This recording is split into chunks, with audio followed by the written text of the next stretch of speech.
Je suis à l'africaine aujourd'hui, tout simplement parce qu'il s'agit de lancer la première édition de l'émission Mama Monde. Mama Monde, c'est une émission qui va vous parler de la femme en général sur différents aspects, sur l'aspect social, l'aspect familial, l'aspect conjugal et même l'aspect religieux. C'est dans Mama Monde. Alors aujourd'hui, pour le tout premier numéro, nous allons devoir vous parler de l'éducation de la femme. À tout à l'heure. It's Mr. Maybe. The love me get for you, not Jackie Chan. Somersault and stunts for you, you know I can. Farabale ko malole, omwele I get pepe. Tempa soro kilo shele. If you see her eyes, yeah. You don't go believe she's looking at me. Nous sommes dans la première saison, les premiers numéros. On va devoir partager des bons moments avec vous, fidèles téléspectateurs et téléspectatrices de Finesse Monde Télévision. Cette émission qui aura 3 rubriques, à savoir le sujet du jour, le portrait qui est la deuxième rubrique. Il s'agira du portrait de la femme du jour, la femme modèle, la femme qui inspire tellement d'autres femmes. Et puis, nous allons parler de la 3e rubrique qui est sans tabou dans Mama Monde. On va devoir aborder tellement des sujets tout au long de cette première saison. Et pour ce premier numéro, nous parlons, comme je l'ai annoncé, de l'éducation de la femme. Je ne vais pas partager ce plateau toute seule, mais ce sera avec Odette Mankou, qui sera ma co-présentatrice tout au long de cette première saison. Merci à Eben Mbengu qui nous réalise. Et donc, je reçois déjà Odette Mankou. Odette, bonjour. Bonjour, madame. C'est un plaisir de te recevoir. Merci, le plaisir est vraiment partagé, madame. D'accord, comme tu le sais toi-même, dans Mama Monde, on va parler d'énormément de sujets. Et pour ce premier numéro, nous parlons d'un sujet très important. Il s'agit de l'éducation de la femme. Alors, comment tu peux définir l'éducation de la femme? Je peux définir l'éducation de la femme dans quelques mots seulement. Okay. Je commence à éduquer une femme, c'est lui donner un peu l'accès à l'instruction. Donc, nécessairement, la femme doit aller à l'école pour suivre ses études et au-delà de ça, développer ses compétences intellectuelles et professionnelles. Alors, est-ce qu'il y a une différence entre éduquer la femme et instruire la femme? Bien sûr que oui, les deux mots marchent ensemble, Okay. mais je vais le subdiviser en deux. Okay. Instruire, c'est donner les connaissances intellectuelles, mais tandis que éduquer, là, c'est transmettre des valeurs, des compétences et des règles des vies sociales, si je pourrais dire ainsi. Parce que tout à l'heure, tu parlais de l'instruction de la femme. Nous constatons que beaucoup plus en Afrique, certaines familles, à l'ère du 21e siècle où on est, continuent encore à négliger l'instruction de la femme. Pour beaucoup de familles, la femme, elle est faite pour le ménage et côté instruction, en tout cas, il faut barrer. Qu'en est-il alors? Bien sûr que oui, il y a d'autres gens jusqu'à présent vivent toujours dans les jadis, dans le sens que non, la femme c'est la cuisine, la femme ne doit pas poursuivre beaucoup d'études parce qu'au-delà de ça, même il y a d'autres hommes, même si une femme essaie d'étudier, mais arrivée dans le ménage, l'homme lui dit carrément que non, tu ne dois pas nécessairement travailler. Et cet esprit, nous devons nécessairement bannir parce que la femme doit aller à l'école. Nous sommes sur le même pied d'égalité avec les hommes. Donc, nous devons aller nécessairement à l'école. Nous devons encourager, surtout pour les parents qui amènent leurs enfants plutôt, leurs filles plutôt à l'école. Alors, Odette, nous sommes dans une génération où l'éducation de la femme n'est presque pas prise en compte avec tout ce qu'il y a comme fléau de réseaux sociaux et autres. Alors, qu'est-ce qu'une femme doit faire pour pouvoir conserver la bonne éducation? Pour conserver la bonne éducation et surtout pour ces mondes qui est à l'envers, naturellement, il faut une éducation de base. Parce que la base d'une famille, c'est la femme en fait. Okay. Si la maman n'a pas été bien éduquée, nécessairement, c'est vraiment un virus qui se répand de génération en génération. Et sur ce, nous devons nécessairement commencer par éduquer la femme. Parce que quand on éduque bien la femme aussi va transmettre cette éducation. Et je pense que nous allons résoudre un peu le problème qui est attaché à ces fléaux et surtout dans notre société. Alors, quels sont les exemples concrets qui peuvent justifier que la femme doit être bien éduquée? Par exemple, quelques exemples qui peuvent apprendre à d'autres qui nous suivent ou peut-être réveiller leur conscience sur la façon dont il faudrait veiller sur l'éducation de la femme et même conserver cette bonne éducation. Oui, je m'excuse. Oui, pour le moyen qui peuvent nous aider vraiment à relever ces défis, moi je pense que la femme, premièrement, on doit l'aider à s'y connaître. Okay. Quand une femme se découvre, il sait ses défauts et ses qualités, là, il sait là où il va. Elle va plutôt. Mais si, par exemple, la femme n'arrive pas à s'y connaître, là, ça devient un problème. Elle sera se connaître mélangée. De quelle façon? Elle doit se connaître dans le sens où ses valeurs, okay. en conservant sa dignité. Tu es une femme, bien sûr que oui, tu as tes limites. Voilà, tu as touché un bon point pour ne pas te couper la parole. Conserver sa dignité. C'est un sujet où c'est un terme qui est beaucoup plus populaire aussi dans la société quand on parle de la femme qui doit conserver sa dignité. Est-ce que tu penses que conserver sa dignité, c'est porter une longue jupe jusque-là ou, je sais pas, ne pas se faire soigner ou ne pas se faire belle ou, je sais pas moi, parce qu'il y a des conceptions diverses qui découlent de gauche à droite. C'est quoi conserver sa dignité quand tu parles de conserver sa dignité? Merci beaucoup pour la question. Conserver sa dignité, ça commence d'abord par la tête. La dignité commence à l'intérieur et ça se fait sortir. Okay. Dans le sens où chaque société a sa manière de vivre, a ses valeurs et a ses mœurs aussi, si je pourrais dire ainsi. Et la dignité commence par le respect de soi. Le respect de soi, bon, dans d'autres zones, c'est normal si nous prenons par exemple l'habillement, c'est normal dans d'autres zones de marcher sans habit. Sans habit, c'est normal. Mais nous, à l'africaine, c'est pas normal. Mais curieusement, c'est l'habitude actuellement. C'est-à-dire, tu peux sortir de la maison, tu vois sur la rue beaucoup de femmes à moitié nues et tout. Et puis, on commence à normaliser. Hein. Imagine, oui, c'est vrai. Pour ces moments, on commence à normaliser. Et pourtant, c'est pas quelque chose de bien. Parce qu'au-delà de ça, le corps de la femme, c'est un corps tellement sensible. Donc, tout est sensible sur la femme.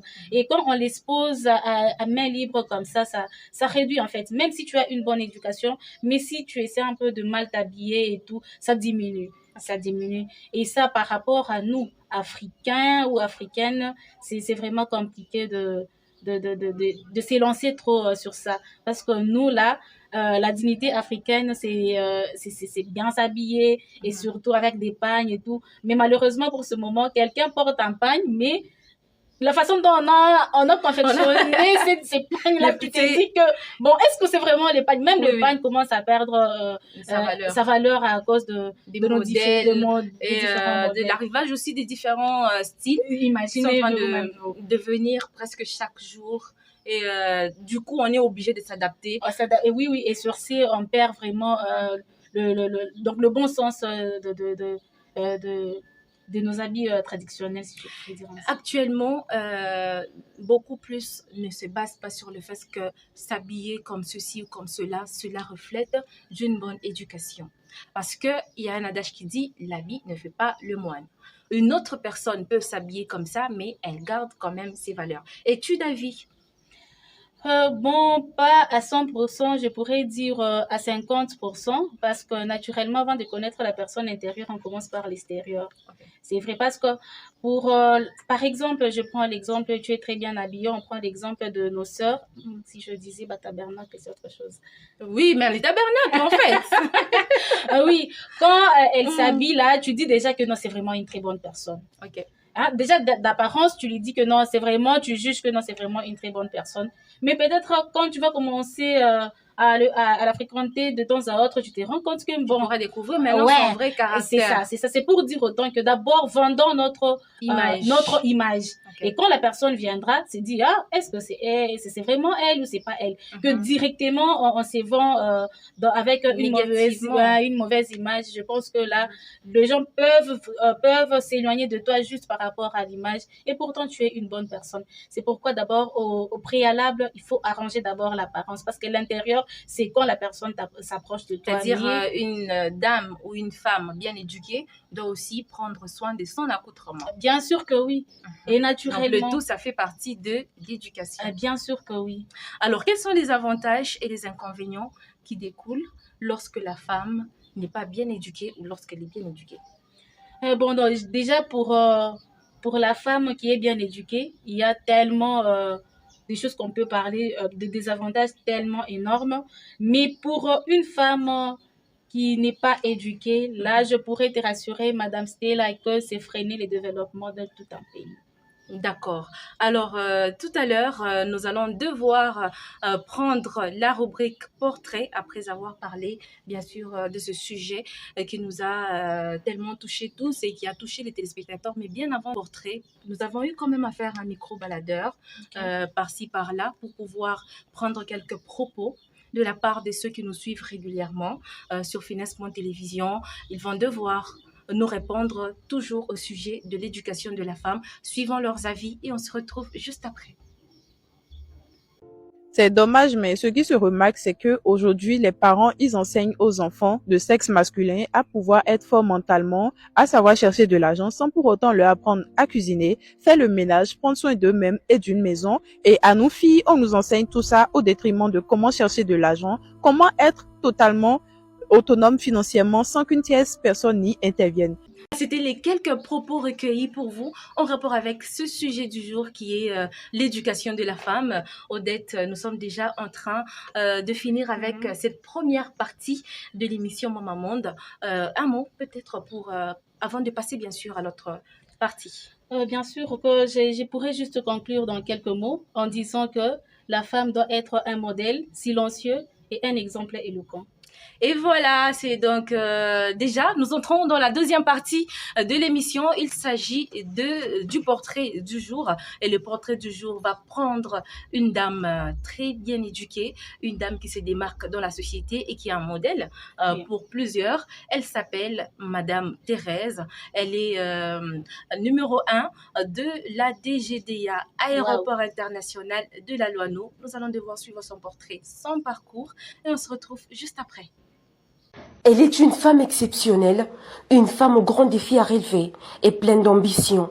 Une femme forte ayant réussi à relever le défi au sein de la sous-direction générale de douanes et assises de l'aéroport international de la Loano. Elle, c'est Madame Thérèse Kikassa, sous-directeur du grand bureau des douanes et assises. Ses exploits ne nous ont pas laissés indifférentes, d'où étant allée à sa rencontre ce 6 mars 2024 afin d'honorer la femme qu'elle est. Elle nous parle d'elle tout en retraçant son parcours. Je suis Madame Thérèse Kikassa Ngomwedi. Je suis fille du feu directeur honoraire de Congo Afrique, Monsieur Francis Kikassa Monalisa, malheureusement qui nous a quittés il y a 2 ans et à qui je rends honneur. Je suis cadre supérieur de la DGDA, actuellement en poste du bureau de Lubumbashi-Loano. J'ai par le passé un cursus d'études qui m'ont fait passer de Liège en Belgique, au Moamba à Kinshasa, au lycée Motema Mpiko à Kinshasa, par l'École nationale des finances, par le CEPROMAT à Kinshasa, également à l'IEC ici à Lubumbashi. Je suis actuellement en train de poursuivre mes études avec un DEA au niveau de Lubumbashi à l'IEC. J'ai commencé à travailler à la DGDA en 1993. C'est pour vous dire, hein. C'est à l'issue de mes études à l'École nationale des finances que j'ai intégré, à l'époque c'était l'OFIDA. Ça fait aujourd'hui 31 ans de service qui m'ont fait passer de la fonction et du grade de vérificateur assistant à aujourd'hui sous-directeur. J'ai traversé Kinshasa, j'ai travaillé à Kinest, aujourd'hui on dit Kinville. J'ai travaillé à la direction générale, à la division des études actuellement d'hétéro. Je suis venue ici en province en fin 2010 et j'ai occupé plusieurs postes et fonctions à travers la province. Ça m'a amené de Lubumbashi à Kasumbalesa, à Sakanya et actuellement à l'aéroport. Après 31 ans de service rendu à la DGDA, Madame Thérèse Kikassa peut encore se rappeler de toutes les difficultés rencontrées et reconnaît quelques particularités qui font d'elle un modèle à suivre. Bon, travailler au sein de la DGDA, c'était une suite logique. Quand on finit à l'école de finance, on intègre le service public. Nous étions dans la filière douane, donc nous avons abouti à la douane. Mes collègues étaient à la DGI, d'autres se retrouvent actuellement au ministère du Budget. Donc c'était l'issue logique à la fin des études à l'École nationale des finances. Mais persister toutes ces longues années, c'est une volonté de servir son pays, de mettre ses quelques capacités à contribution. Ça a demandé également beaucoup de renforcement de capacités, des formations pour être au niveau où nous en sommes aujourd'hui. En dehors des difficultés que tous les fonctionnaires rencontrent, parce que la qualité de fonctionnaire est difficile un peu partout, en tant que femme, nous avons effectivement eu plus de difficultés que, je pense, quelquefois plus de difficultés que nos collègues hommes, parce qu'on souffrait de déconsidération. On ne nous pensait pas aussi capables que nos collègues hommes, aussi disponibles. Des fois, on avait des horaires de service qui étaient pénibles. On ne nous pensait pas aussi disponibles, disposés aux prestations qui étaient nécessaires par rapport à nos fonctions. Bon, d'une façon générale, le secteur est un peu sexiste. On disait qu'une femme, on n'en attendait pas un même rendement qu'un homme. Nous avons dépassé ces préjugés.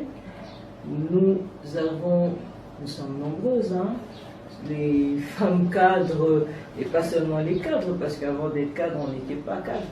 Les femmes travailleuses de la DGDA qui, à force de courage, ont à démontrer chaque fois leur capacité et que leur place n'est pas usurpée et qu'elle est totalement méritée. En dehors du milieu professionnel, Madame Thérèse Kikassa, sous-directeur de la DGDA Loano, est également mère de famille.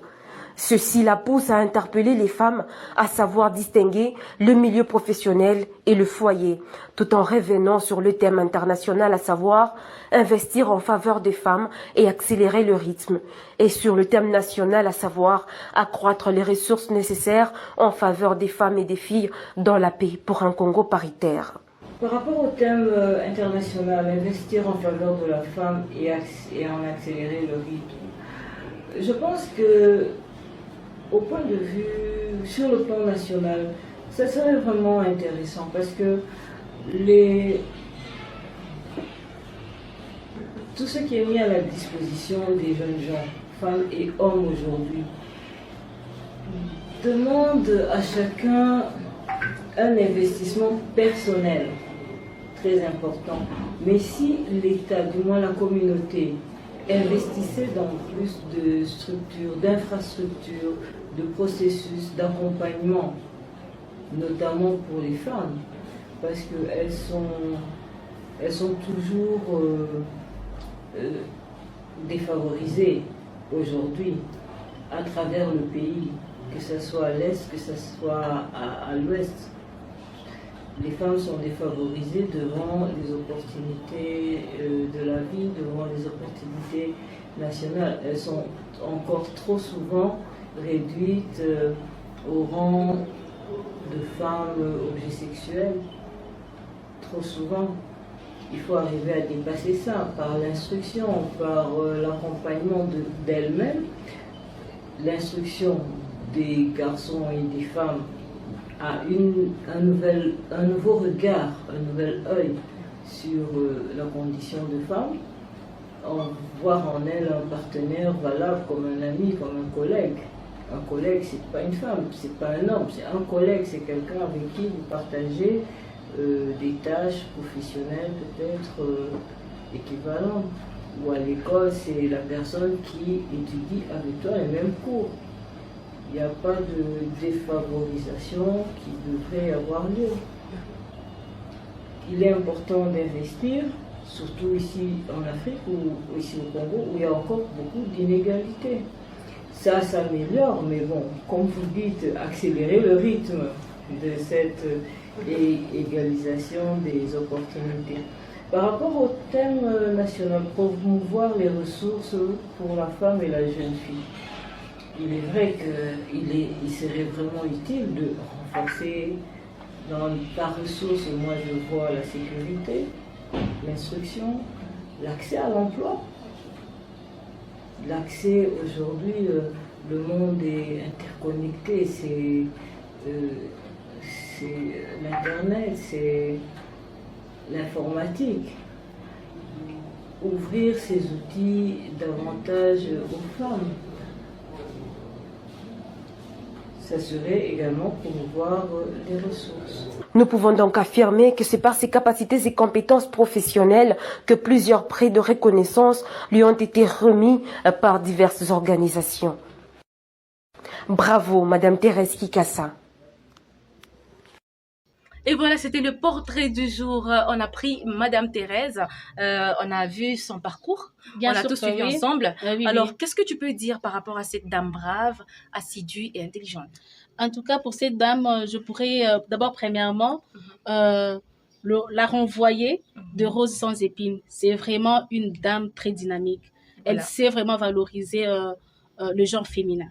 Alors, c'est un plaisir pour moi de parler de ce sujet avec toi et j'espère que ça intéresse aussi tous ceux-là qui sont en train de nous suivre, surtout les femmes comme les hommes. Ah oui, Odette, oui. c'était un plaisir de partager ce plateau avec toi, surtout que c'est le premier numéro et c'est la première saison. Imagine même toi, moi aussi, c'est vraiment un grand plaisir. Je te dis sincèrement merci. C'est le premier C'est numéro. ton premier. Oui, c'est les premiers numéros. Je vous dis de rester au rendez-vous. Ce n'est que le début. Et à la prochaine, nous aurons à débattre sur certains sujets. Et surtout ça, c'est vraiment un plat pour les femmes. C'est-à-dire que tout ce qui cadre avec la femme, c'est ici. Il n'y a pas mieux que ici. D'accord, il n'y a pas mieux qu'ici chez nous, dans le cadre de l'émission Maman Monde. Messieurs et dames, c'était un plaisir pour moi de vous avoir présenté cette émission en compagnie d'Odette Mankou. Ben Mbengu nous a réalisé. Merci à tous de nous avoir suivis. Très bonne suite de programme sur Finesse Monde Télévision. À la prochaine. Merci Odette. Merci.